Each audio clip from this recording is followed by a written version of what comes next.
Ever heard about a scary cult that turns people into literal monsters? Yes, there is one in the DC universe, and obviously, they're against Batman. Batman has many iconic villains who've tried to take him down. Gotham's protector always believes in justice, and this cult is just another name on a long list of adversaries. Or maybe not? Maybe this cult is a bit special due to its personal association with Batman and its scary tactics to take the Dark Knight down. Today, we'll learn about this cult, which is infamously known as the Cult of Man-Bat. Now, the Cult of Man-Bat is attractive for a variety of reasons. Firstly, it's led by a scientist named Kirk Langstrom, who became a monster through a wild experiment. Then he started a cult where he offered people a chance to redeem themselves and give them super abilities. You see where this is going, right? We have an evil scientist who did a cruel experiment on himself and wants to do the same to others who call themselves his followers, just to see Batman fall because the Bat already wants to cure him and see the good in Kirk. So without any further ado, let's look at the Cult of Man-Bat and their mysterious leader, Kirk Langstrom. Before we get into our explanation, we have a very small request.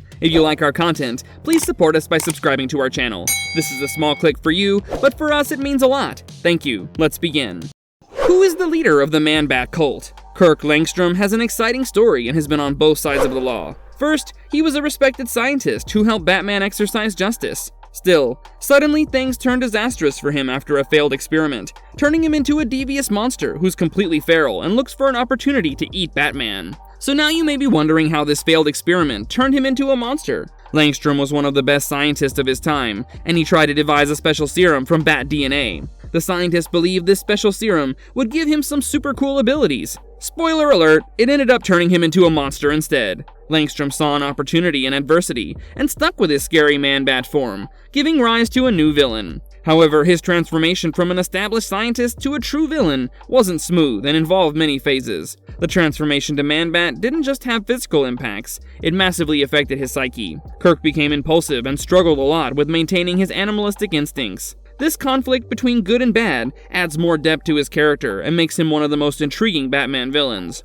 With a scary look and animalistic tendencies, many believe that Man-Bat is pure evil. However, that can't be further from the truth, as Kirk Langstrom also has a good side. He was renowned in the scientific industry for his work and was respected by his contemporaries. Additionally, Kirk joined Justice League Dark to seek redemption for his past actions, and allied with Wonder Woman and Detective Chimp. He's also worked with Batman on various occasions and has assisted with his scientific expertise in bringing down threats. Now, while we're on the Man-Bat subject, let's look at his powers and abilities. Kirk is a highly intellectual scientist with knowledge in various fields, including occultism, pedagogy, and chemistry. However, things start getting a bit interesting when he takes the Man-Bat serum. Kirk completely transforms into a half-human, half-bat creature with massive claws. The serum allows him to fly and echolocate like a bat. Funnily, Man-Bat is more like a bat than Batman himself. However, besides looking and feeling like a bat, Kirk also has superhuman strength and durability. With a long list of superpowers, Man-Bat alone can pose a significant threat to Batman and the city of Gotham. However, the established scientist took it one step further and started a cult, hoping to create many like himself to achieve his ultimate goal as a supervillain. But what is his cult, and why was it formed? To find that out, let's go back to the beginning. How did it all start? Since we're at the beginning, let's learn about the motivations behind the Man-Bat cult. After taking the serum, Kirk Langstrom transformed into a monster, hoping he could do the same to other people and bring them out of their misery and helplessness. Kirk gave the serum to many others, resulting in the formation of the cult. A point to remember, though, is that Kirk didn't have access to enough conium, the original recipe for the serum. Therefore, he gave the members an older form of the serum, resulting in them losing their minds. Patient zero of the Man-Bat cult was a woman named Tay, who was deprived of food and water by the Jokers, and was looking for revenge. Kirk came to her rescue and gave her the serum. Later, both fell in love and created the Cult of the Bat. Now, this cult ran a riot in the city of Gotham, and soon they got the attention of the Dark Knight. Man-Bat used to instruct his cult members to kidnap the city assessment workers to gain access to their sonar scanner. The true motivations for this were thoroughly thought out. The Man-Bat wanted to access an unlimited amount of conium. To do that, he needed a mass weapon that could terrorize the entire city. He accomplished this feat by creating a gun from the sonar scanners and threatened Commissioner Gordon to unleash it if he didn't get the conium. Everyone knows Commissioner Gordon doesn't give in to demands, and instead takes the fight to the cult. This enraged the Man-Bat, who decided to arm the weapon, wreaking havoc in the entire city. Subsequently, Batman had to jump in to thwart his plans, and he did just that as the Man-Bat reset the blast radius for his mass weapon. Since then, the cultists have been showing up in the comics regularly, wreaking havoc in the city, while Batman and his allies try to stop them. The cult of Man-Bat adds a spooky twist to the DC Comics, and shows readers how an obsession with science and chaos can be a destructive combination for anyone. Since we're on the subject of the comics, let's look at a few issues where the cult of Man-Bat shines as their leader and the Man-Bat gets in on the action.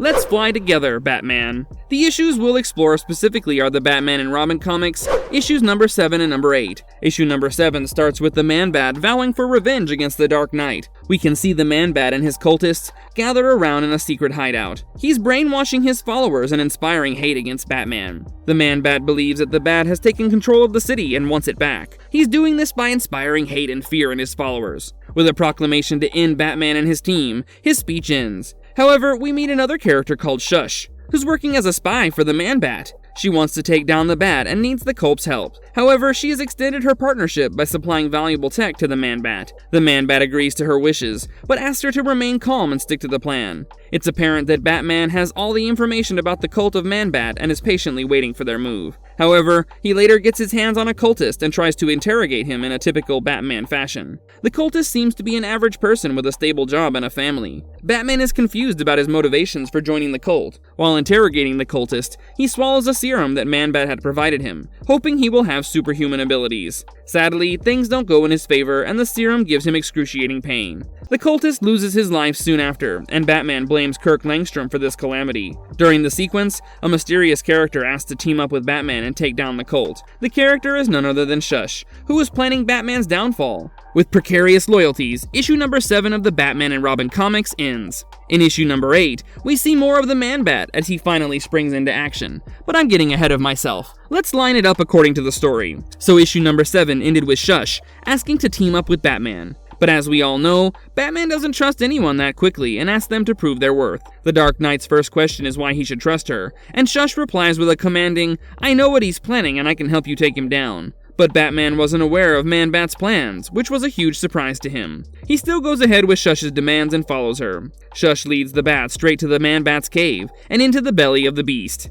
Batman still thinks it's a setup, but goes ahead with the plan and investigates the hideout. During his investigation, he discovers that the Man-Bat has destroyed all the evidence. Additionally, Batman and Shush are also ambushed by the cult. Fearing for her life, Shush tries to run away but is slashed by a mysterious figure. Yes, it's none other than the Man-Bat himself. The Dark Knight and Kirk Langstrom are finally facing off. But before that, Batman makes quick work of several cultists, but is ambushed by the Man-Bat and his ferocious chains. Man-Bat desperately wants his revenge, and he traps the Dark Knight with these chains. After the Bat is entirely immobilized, Kirk flies off with him to a mysterious location. Issue number 8 ends with a massive cliffhanger. Everyone's concerned about Batman's safety and what the Man-Bat will do to him. We're also not aware of the Man-Bat's motivations or the reason for his revenge. With so many questions and so few answers, let's take a look at some theories that could play out in the forthcoming issues.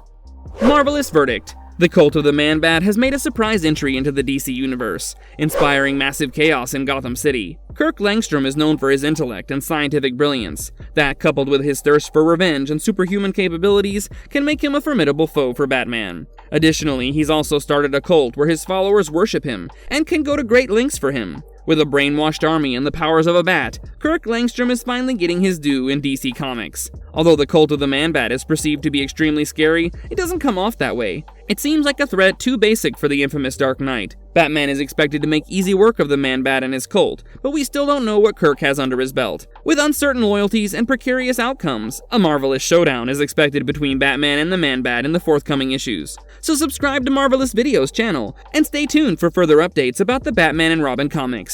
Until then, check out our vast library of comic book videos that cater to almost every famous character in the DCEU. If you like our content, like it and subscribe if you haven't already. Have a good one and be safe. Thanks everyone!